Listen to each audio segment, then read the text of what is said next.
Welcome to Saltgrass, a show about how local communities can engage with the climate crisis at a grassroots level. My name is Ali Hanley. We're heading back out to Harcourt this morning to the Harcourt Farming Cooperative, which we've covered in the last couple of episodes. This time we're talking to Tess Sellar. She runs a herd of 10 or so dairy cows and supplies organic milk and yoghurt to our local community, both through a CSA or a community supported agriculture program and also via the local farmers market. So I'm interested in Tess for many reasons, not only because she's part of the cooperative, which is what we've been covering over the last few episodes, but also because her micro dairy is doing some really interesting things on lots of levels. Her milk and yoghurt are organic, local, supplied in returnable glass containers. The calves are allowed to stay with their mums a lot longer than in most conventional dairy farming. You can literally know the names of all of the cows supplying milk in this herd. They're all on her website with very adorable photos and a bit of a life story as well. Tess uses regenerative farming practices, and if you recall from the episode with landowner Katie Finlay just a couple of episodes ago, Tess has been instrumental in helping to build the health of the soil and the pastures and repair degraded land on the property. She's done this both simply by having cows there with their rich compost and also actively working on weed reduction, particularly the gorse. Tess has come from a background of both farming and activism, and in this episode we do get into the nitty-gritty of the ethics of dairy farming with her, and no matter where you sit on the issue, I hope you'll find the conversation interesting. I do also need to give a warning before we start that this episode contains conversation around suicide, so please take care of yourself when listening and seek help if you feel at risk. I've put a link to Lifeline in the episode notes, and if you're listening in Australia, you can call anytime, day or night. The number is 13 11 14, so that's 131114. And of course, I want to acknowledge that Saltgrass is produced on Jarrah country, and the Harcourt Farming Cooperative is also on Jarrah country, which is the home of the Djadja They've been zero waste ecosystem guardians and custodians of this land for countless generations, and they continue to lead the way and generously share their wisdom on how to live here better. I give thanks to them and honour elders past and present. Always was and always will be Aboriginal land. Salt. Salt of the earth. Salt. Salt. Salt. Grassroots. Grassroots. Salt of the earth people. Grassroots change. Saltgrass.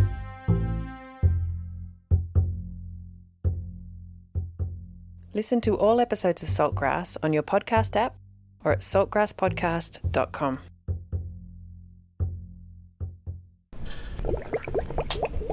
So this was one of those interview experiences that I really enjoy, where I get to be somewhere and do something really different. I drove out to the farm early one morning in late spring in 2022, and I joined Tess for a milking session. I got there at about 7 a.m. and she was already out there, and I could tell that she was there because her car was there. And other times I visited the farm, the various farmers have been easy to find, but with Tess, with her mobile milking parlour, you just don't know where she's going to be. So I had to listen for all the mooing, and I was able to follow the moos to where she and her cows were. She was already mid-milk when I got to her, and we spent some time with the cows, and Tess gave me some 101 safety tips about being around them.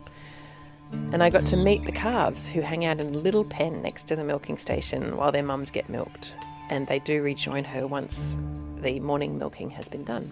Tess practices what is called calf at foot, which, as mentioned before, allows the calves to stay a lot longer with their mums. And if you're interested in this as a topic, you can read more about that and various other choices Tess has made on her website. She's really transparent about her practices, and I appreciate that a lot as well. There's a link to Tess's website on the episode notes for this episode of Saltgrass, and you can find that at saltgrasspodcast.com, or if you're listening via a podcast app, it should be there as well.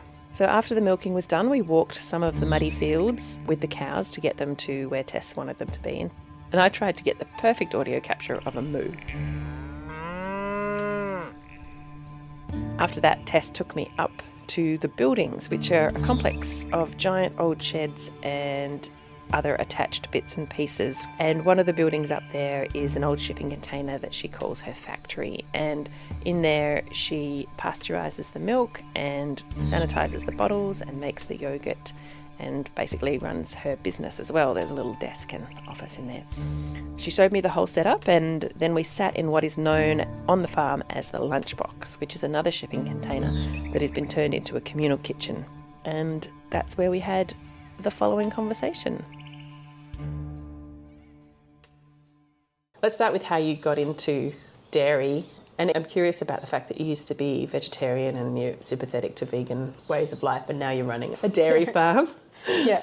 And I feel like dairy is one of those things that vegans are really like trying to convince vegetarians that there's death involved. It's not a deathless byproduct of an animal's life. Yeah. So I grew up in northeast Victoria on a hobby farm, not dairy. I was always very much an outside kid. Mum will say that she always knew I was going to be a farmer, but it took me a lot longer to catch up to that. A pretty significant thing for me was that Dad died when I was 10, and so that probably was when I stopped having so much interest in the farm, was about that time. Yeah, and I used to do a lot with him, and then Mum took over running the farm on her own, which was pretty amazing, with help of neighbours.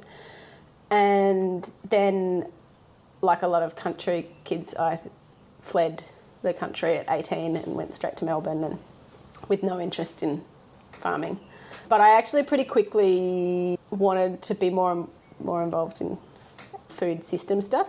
Probably I started cooking at Food Not Bombs in Melbourne, which is an anarchist street kitchen, and that was the first time I really just married like politics and my ethics with food, which was something I enjoyed so much. Then I worked in lots of food co-ops and more wanted to join the growing end rather than the selling end. But yeah, Food Not Bombs is a vegan kitchen, and so a lot of my friends were vegan. The food co-op that I worked at was vegan. I was pretty surrounded by that world, and I have so much respect for people who care enough about where their food comes from that they change the way they eat based on that. Like I think that is something that we should always foster and is a good thing. Yeah. There have been lots of people on that journey who then end up becoming meat producers or dairy producers, though. I think because the more they get into it, they start to focus on the systems. And it is very different in the city to the country, because in the city it's much harder to know where your food comes from and be connected to it, particularly your meat and dairy. Like, it's easier to grow veg, but in the country it is a bit easier to access things that fit into your ethics.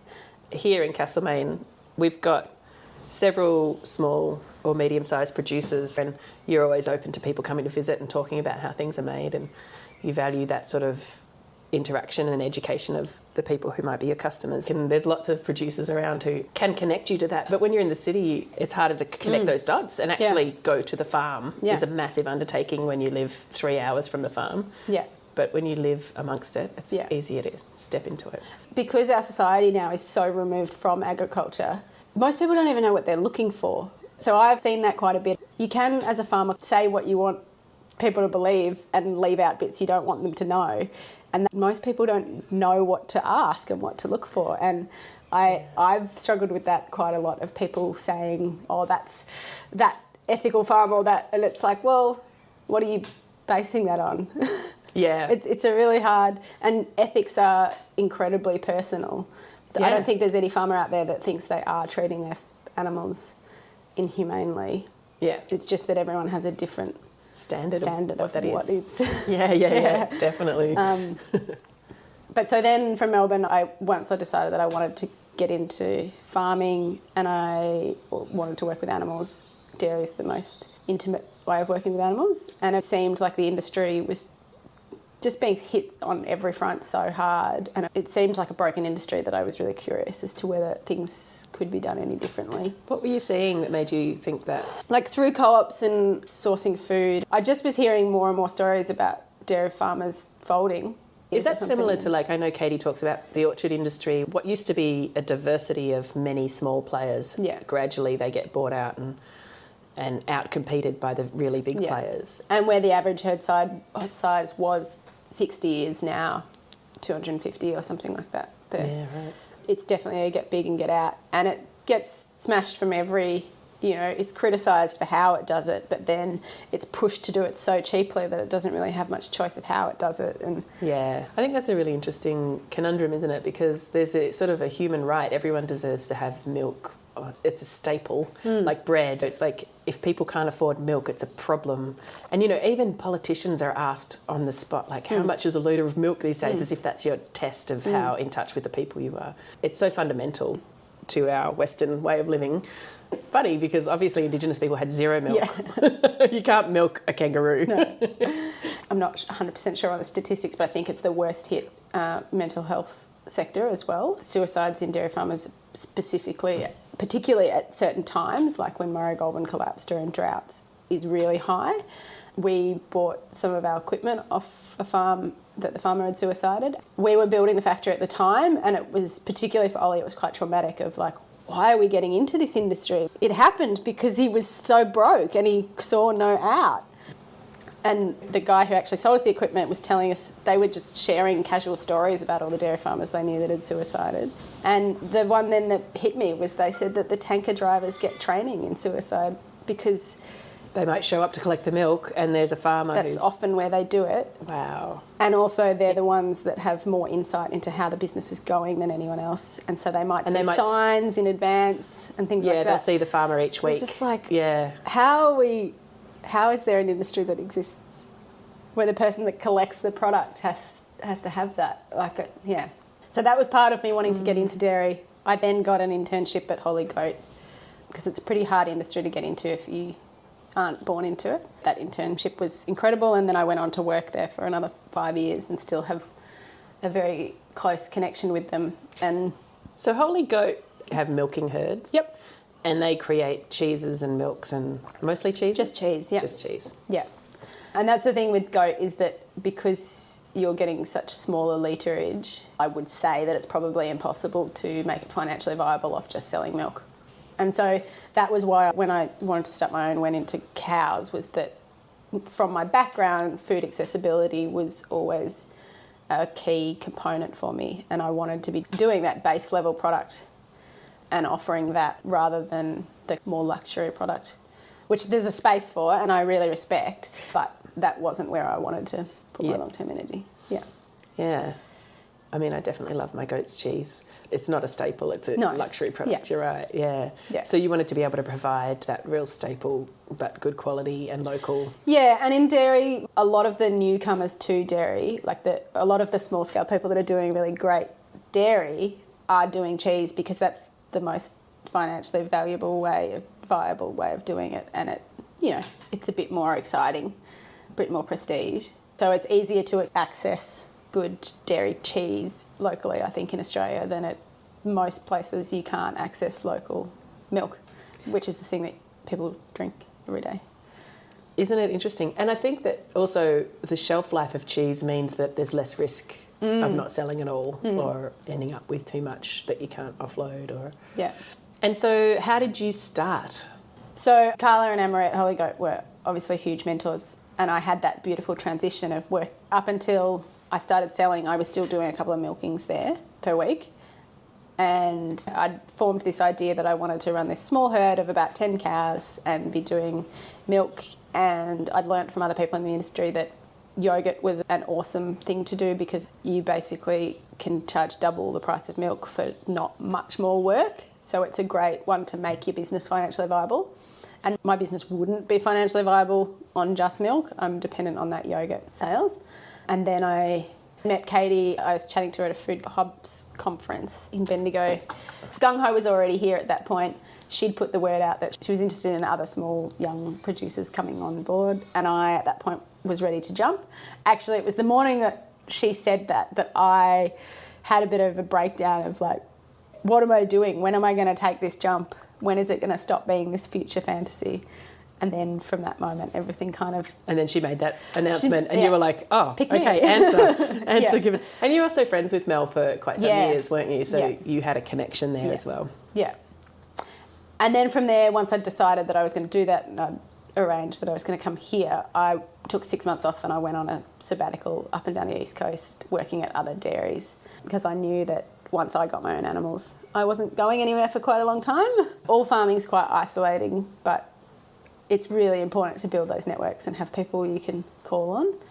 And it's really valuable to see other people's mistakes and suggestions and successes. So I picked dairies that ticked a box of something that I wanted to do, whether it was calf at foot or returnable glass or small herd or organic or... You've ended up doing all of that? Yeah. Yeah. And that was amazing. And people were so generous. I'm so grateful.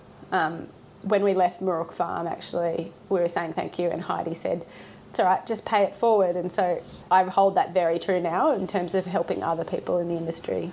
I'm very open to, if people want to do something similar, them coming and doing a bit of work experience with you. Because I can see the value in, if you build a factory and you've never worked in one, you're going to have mistakes and you're going to have things you regret doing. And even if you've only just worked in one, then you've only got one type of experience, whereas going up and down the coast and visiting multiple dairy operations, really smart, I think. It was great. Yeah. Did you have any trepidation about joining a cooperative of farmers on the same land? Not at the time. No, and not that I do now, but... And I guess you'd had a lot of experience with co-ops in Melbourne and in your earlier years. Yeah. Yeah. Yeah. But I'm more of an animal person than a people person. So, and, you know, for all of us at the Co-op, we've invested a lot of energy and time in improving our communication and those elements, because there are definitely times where that is the hardest thing, is working with people. Yeah. But it's also the most rewarding. Like, I was looking at you this morning as I observed you doing the milk, and every morning at 7 a.m. alone with the cows for a couple of hours, and then all of your work in there and everything else, it's a very solitary. And if you didn't have other people to share the land with, you can see why people would get really isolated and in their own head. And it's the highs and lows that you want people around for. Like, you know, the celebrations here and the fact that we have a shared meal with a rotating roster every Thursday, and we have morning tea together on Monday. And just things like that. You wouldn't get if you just had your own land. Totally. Yeah. So it brings joy and breaks up the time. But it's also when things are really hard, even though we're running different businesses with different risks and problems, to be able to have someone on site that you can say, this is really shit. I'm really struggling with this. And that they kind of get, and they're there, is huge.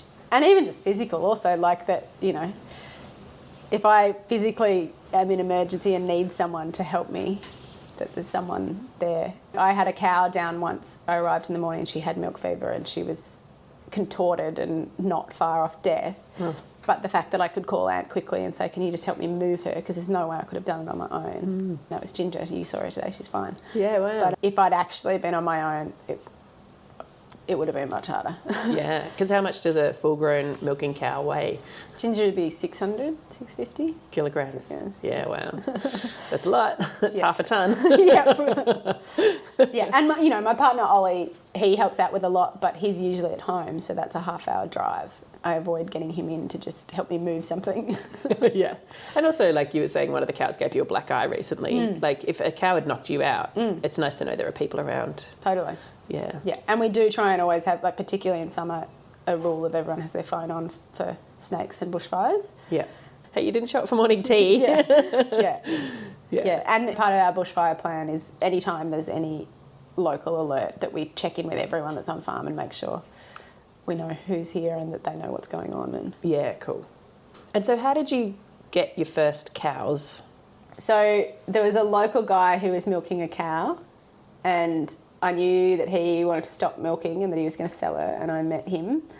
And then I went on my sabbatical, and I was up in Kiama, and so many of the farms that I worked on, very quickly, they were like, oh, you've got to go and meet this old lady. And so often there'd be this sort of 80-year-old lady down the road milking 5 jerseys or 10 jerseys. And by still hand? Not by hand, but still pretty old school. Sometimes they weren't even selling it anymore. Yeah. And every time that's where I got sent. And there was this one old lady up in Robertson, and she was just beautiful, and she had some beautiful cows.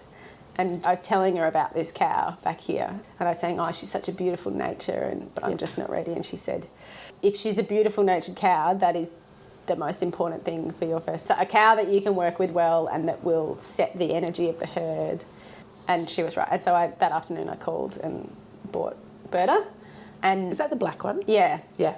And so the man who had her also then got her in calf for me and held on to her until I got back from my sabbatical. Good on him. How nice. And sold the milking machine with her, and he's been such a support, an amazing support ever since. He's been really... So you call him for some advice sometimes? Yeah. And we've just worked with him a bit. But it was the first time we turned the milking machine on. Before we looked up, Berta had walked over and was standing there because she just knew the noise. It was great. Because she'd had the same milking machine with him, yeah. And she was so patient with us because that first period was chaos. Berta calved in the May, and our aim was that we were going to have the factory up and running pretty soon after that.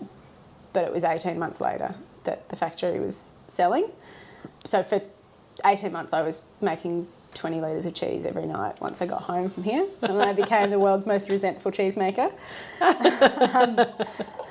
I never would have planned it that way, but it actually was really good because I'm so grateful that I could focus on the land and animal systems before I had to think about the production and customer systems, because they're all huge. Like, there's a reason why the industry has split for most people, because they're kind of two full-time jobs. Yeah, so you have the people who run the cows, and then you have the people who sell the milk. Yeah. And so most dairy farmers would sell raw milk to the person who would... the company that would then take it and pasteurise it and package it and sell it. Yeah. And so I learned a lot of hard lessons about farming in that 18 months that I'm so glad I wasn't fronting up at market and having to... Crying into the milk. Yeah. Pretty much. Yeah. But, you know, we could have only done that we were very privileged in our financial position that we don't have a big mortgage, and I didn't go into debt. And I was just about to ask how you could have 18 months of not producing stuff, but you still paying all the costs of running the farm. Yeah. Yeah. Yeah, it's a lot. Did you keep another job on the side? So I still milking at Holy Goat. By training, I'm a graphic artist, so I've never worked full-time doing that. I've only ever done it freelance. I always have worked with sort of not-for-profits in the environmental or social justice movement. Yeah. And I do that as much as I ever did. That's what paid for the factory, for the business, and that's what keeps me afloat. And you still do some graphic design stuff. Yeah, great. It's the perfect complement because on a day when it's raining, I can just be sitting in here on my computer and... Yeah, great. And so tell me what the process is with a day of milking. You were laughing before because a lot of people think you just milk the cows in the morning and then that's it. Yeah. That was one of the things that I took starting my own business, is that I never wanted to work in the dark again. I am in a position where I can do that because I milk once a day. Most dairy is milking twice a day. And when you milk twice a day, you want to keep the milkings as far apart as possible for the health of the udder, so that it's not like it gets really full at one point and then it's not. So you do a strict 12-hour kind of... Yeah, so most dairies don't do 12 hours, but they're doing as close to that as possible, which either means you're milking at 5 in the morning or you're milking at 8 at night. And that's why people milk in the dark. But because I milk once a day, I don't have to do that. I can actually pick when I milk. I'm still a morning person, so I didn't want to make it late, but I try and avoid driving in the dark because I've got a half-hour commute to get here and there's lots of kangaroos, and I'd just rather not have that. So in the summer, I'm milking about 7, and it'll probably get to, on hot days, it'll get to about 6:30, and then in winter, I'm not going out till 8. So you just gradually transition to the herd to a later... Yeah, although for them, they don't run off the clock, they run off the sun, so it's actually... Yeah, daylight savings and things would just... It's more natural to them than... Yeah. It's me that's transitioning. So I milk, and then 3 days a week I pasteurise and bottle milk. So I do 2 days worth at a time, and that takes till about 2 o'clock in the afternoon. So it's all automatic, so it'll come to 63, hold for 30 minutes, and then chill back down to 5. Okay. And then 1 day a week I do yoghurt, so that's bringing it to 80, holding it for 5, bringing it back to 40, culturing it, and then putting it in the incubator. And then I come back at 9 o'clock that night and make sure the pH is right and take it out. So that's a long day. Yeah, although there's 8 hours where I'm not doing anything in there. There's lots of other jobs, like I still go and chaff over at Holy Goat, and I do markets on Wednesday sometimes, and Friday mornings I have off, so I just come in the afternoon on Fridays. I have a relief milker. And then I feed out at sort of 5 o'clock. I put the calves away for the night, give them more paddock. And different times of the year are much more laid back than others. Like when I don't have young calves, there's less work. When I'm not feeding out hay really every couple of days, there's less work. Yeah, the ebbs and flows of the seasons and Yeah. Let's talk about some of the gnarly topics that must come up for you as a dairy farmer. Sure. In terms of like, how do you manage your herd, the boy cows and too many calves and all of that stuff? So when I got to Holy Goat, I was vegetarian. It was about 2 weeks in, and I was sitting down in the sheds and I had this old goat copper and she was dying in my arms. And I was the one that was like, get the gun. And I just, sitting there with her, I had one of those real epiphany moments where I just was like, it's not about death. It's got nothing to do with death. Death doesn't matter. We all die. It's about life. It's about the quality of life and the quality of life up until death. And that's what matters. And that's what my focus is going to be on now. So for me, that's where it sits. I am okay personally with animals dying for meat. If they're then valued, I'm not into wasting that meat. And my focus is just about that up until that day, I'm giving them respect and the best life with least stress and trauma. And so we keep the boys and we grow them out, and some of them I've sold off to people that I know for their own home kills, and then we keep them for our own personal consumption here. So we did our first 2 boys at the start of this year, and we did them on farm, and Ollie and I did it, and then Katie and Hugh helped with the butchering, and it was an incredible experience. Like Otis was standing next to me eating an apricot, and then Rupert was the second, so he was a little bit more unnervy, but he was still just standing there eating an apricot. And I don't know, I'd be pretty happy to go that way. Eating an apricot. Eating an apricot on the farm that I've never left with kind of no fear or anything. And then we pretty much used the whole animal, which is a lot of animal. We got the hides tanned down at the tannery in Ballarat, and they came back spectacular. Yeah, wow. They're really beautiful. And they're some of the only tanners left in Australia down in Ballarat, are they? Yeah, so they're the only ones doing private hides anymore. So we're so lucky that they happen to be an hour and a half away. Yeah, pretty close. Yeah. So that was great. And then we have a freezer full of meat that we have sort of shared with family. You've even collected the lard. Yeah. Ollie and I just have a pot of fat for deep frying that sits next to the stove. We eat a lot of fat. But yeah, everyone has their own thing that they're comfortable with. I am comfortable with that. Was that a test for you to kill your first 2? Like, were you not sure how it would go for you in terms of how you felt about it? As the time got closer, I was a bit more nervous, but from the moment that I lifted their leg and saw they were a boy, I knew this was their future. And so it certainly wasn't that I was less attached to them. I cared about them equally to what I care about my heifers, but I knew that was their future. Yeah, and I think for me it's really important for that transparency and for people to know what's involved in milk. And that was the other thing, is when I started in dairy, even though I started eating meat pretty quickly, I could relate to vegans far more than vegetarians, because all of a sudden I just was like, there's death in dairy. There's so much death in dairy. Yeah. There are different ways people are trying to manage that. You can have sex semen these days. So if you're doing AI, you know that you're only going to get girls, which means there's no bobby calves. Wow. But then there's another side that would say that that's messing in things that you shouldn't. It's unnatural, yeah. So there's 2 sides to every argument. And so how many calves would you have your herd produce in a year? I'm trying to stretch lactations longer than in most commercial herds, because where the standard is to breed every 12 months, a lot of cows will actually milk longer than that. You've got one who's going on 3 years? Yeah, so Bird is going on 3 years. Goats can go their whole life with just 1 lactation often, and they drop back. And there are lots of reasons for breeding every 12 months, like it freshens up the udder because it gives it a break for 3 months, and you get a higher production for a period, and there's lots of reasons to do it.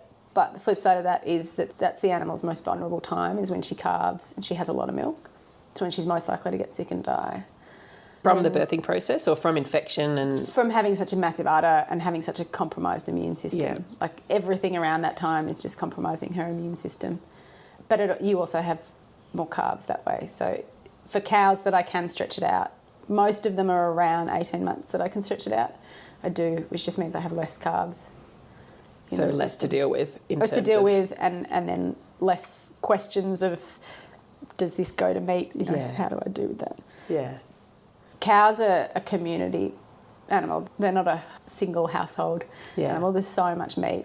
There's so much protein. We probably could do one every 5 years and have enough protein to share with people for that whole period of time. Wow. So I would rather have less than have more.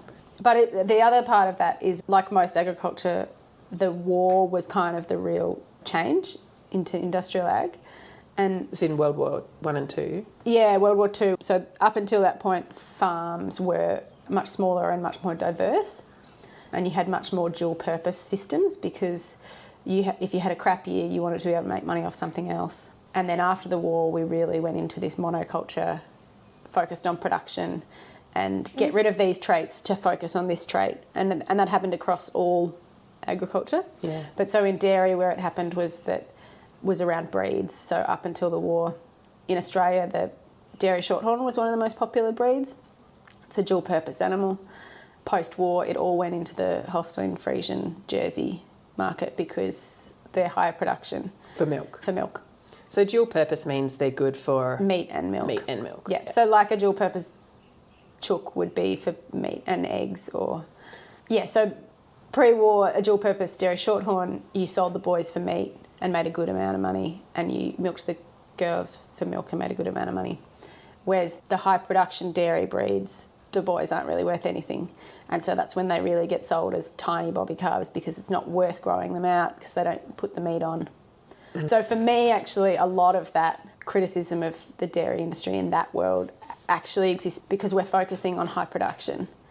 Whereas if we were prepared to take a bit less, then you wouldn't have as much waste in another area of your life. And then so much of the actual beef industry could be the boys from the dairy industry rather than having to be a whole separate industry. I find that so interesting, and I guess when so many men went off to war, farms had to rationalise and become really super efficient because there were less people to run them. And then a lot of people didn't come back from war and society kind of changed. And And we had all the war was such a boom in terms of technology and ag chemicals and things like that. Really changed the shape of agriculture. It really changed the shape. That's really interesting. Yeah, and so the dairy shorthorn, which is one of the main breeds I use, they look beefier, like their bums are beefier. They're far more resilient. So they're great mums, they calve really easy. They've got a bit less milk, so they tend to have less udder issues. And you don't have to milk them twice a day.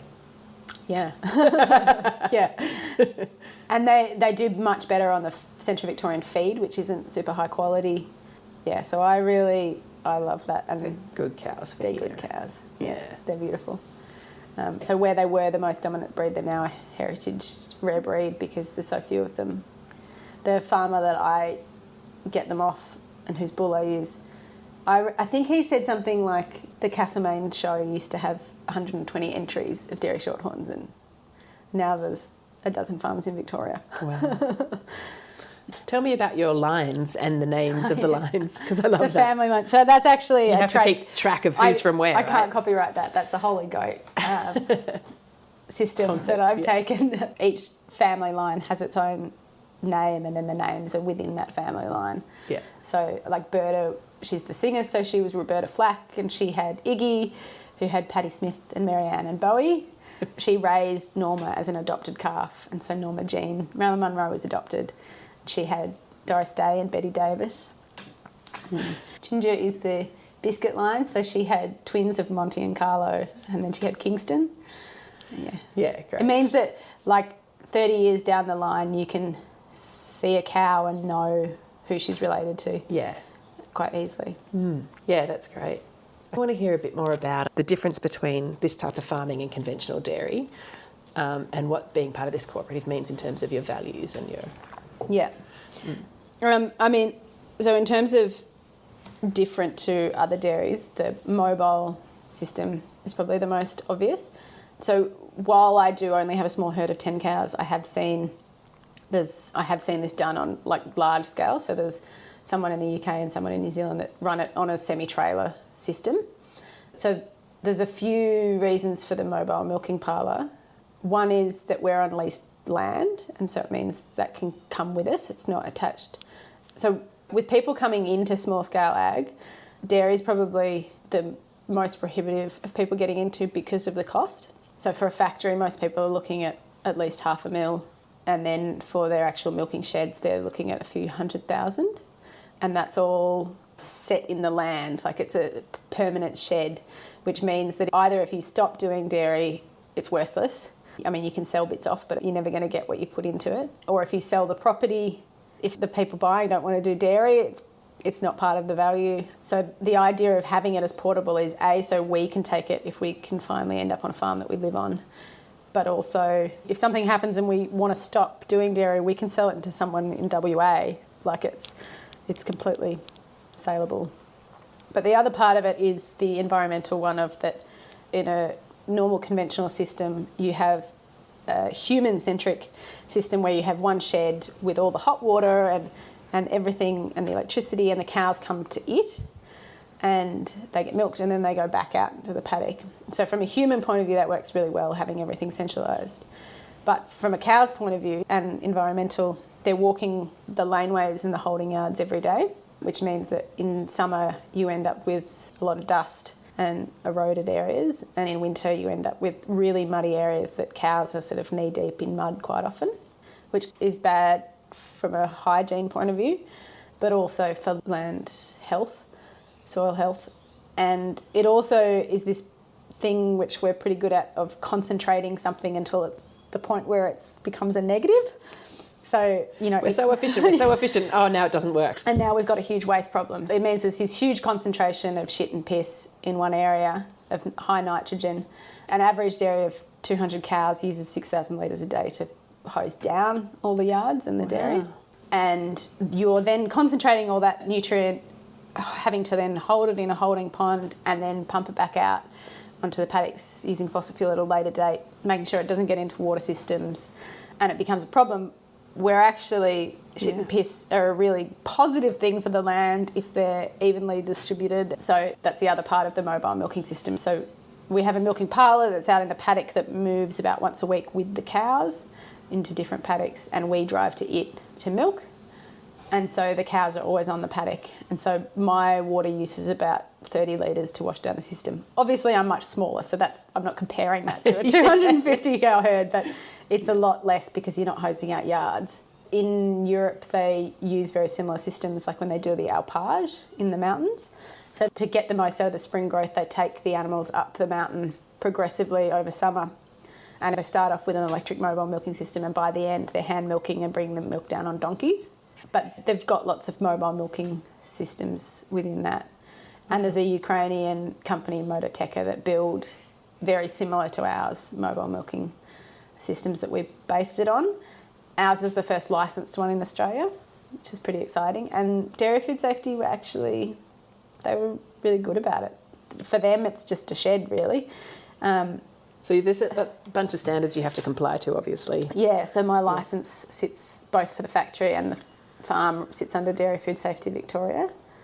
Where we've differed from a lot of the other systems is most of the other systems we saw have all the washdown and equipment stays on the parlour, whereas for us, because the factory already has hot water and the detergent and the waste system, it made sense to actually bring all the equipment back up here, clean it up here, store it up here. So I think that's why Dairy Food Safety like it so much, because it's not separating that out. Yeah, that stuff's actually coming back up here. Yeah, cool. And so then we drive back up, we plug the battery bank back in, which is what runs the milking equipment, wash everything down up here. And one of the difficult things with it is that you are driving on the paddock, so that's not all positive. There are some negatives. And for this season, it's been really difficult because there's actually very few places I can put the parlour without getting bogged. Because it's so wet. It's so wet. Yeah. Probably one of the farming elements that I love the most about the co-op is is coming back to this where farms used to be diverse, because diversity is always going to be the best thing for land and the natural environment. Nature wants diversity, it doesn't want monocultures. But there has been a benefit to the modern world of specialisation in a way that we can do things better. And that's what I love about the co-op, is that the farm gets the benefit of the diversity, and all of our businesses thrive off the diversity of how they interlink. But I only have to think about dairy. I don't have to think about orchards or market gardens. Yeah. And I think there's a real beauty in that. But it does have its limitations, as I was saying before, of when the cows escape and eat crops or trample crops, or which they did just this week. Yeah. That's where communication is so important, that you need to have good relationships. And that's the real lesson that we have learned, is that these sort of arrangements only work if you have good relationships and you have good, open, transparent communications. They really fall apart really quickly if you don't have that. Yeah. And yeah, we've done a lot of work. We've done a lot of work on sort of holistic decision-making stuff. Dan Palmer helped us a lot with that. We also have had other sessions with other non-violent communication sort of people. Do you find your past in the sort of activist space and co-ops in the city have actually helped you? I think I definitely came into it with an insight of where things can be difficult. Yeah. Yeah, I wasn't naive at all around that, I don't think. And it is tricky because also we're not running one business. We're all trying to run our own businesses, and we're all trying to make them financially viable. And at the end of the day, we have to make decisions that are good for our business. We can't just say, oh, well, that helps you out, even though it's really bad for me. Yeah. We're running businesses, not just friendships. Do you see this model as being viable more broadly, like as a way farming could evolve in Australia? Yeah, I think there's definitely a huge scope for it. I do think it comes down to individual people, though. Like, I think some people it won't work for, and some combinations of people it won't work for at all. But the land ownership farming model is totally broken in Australia. The equation of me being able to make enough money off land to be able to afford that land, there's no way I could do that. I would have to have outside income or pre-existing income, like inheritance. And so we have to look more to models like this. And Australia's quite far behind in this. So like the States and Europe have a lot more land trust, shared, leaseholder kind of systems. And because they're more established, the legal side of it is more established and understood. But yep. I think that's just taking off in Australia. Watch this space. In 10 years, there's going to be much more on the ground, I think. Yeah.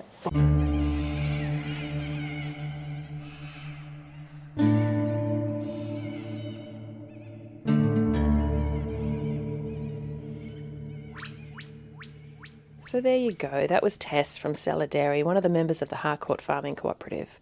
Links and notes about the show are on the episode page of the website. Don't forget to get your Saltgrass ethical t-shirts, hoodies, stickers, posters and more. There are new designs all the time. For those of you listening on the radio, please note that you can listen to all episodes of Saltgrass on your preferred podcasting app or at saltgrasspodcast.com. You can follow us on all the socials, and you can subscribe to our email list to get reminders and updates about the show. This program was made possible with support from Main FM and the Community Broadcasting Foundation. Find out more at cbf.org.au. My name is Ali Hanley. Thanks for listening. Salt of the earth. Salt. Grassroots. Salt of the earth people. Grassroots change. Saltgrass.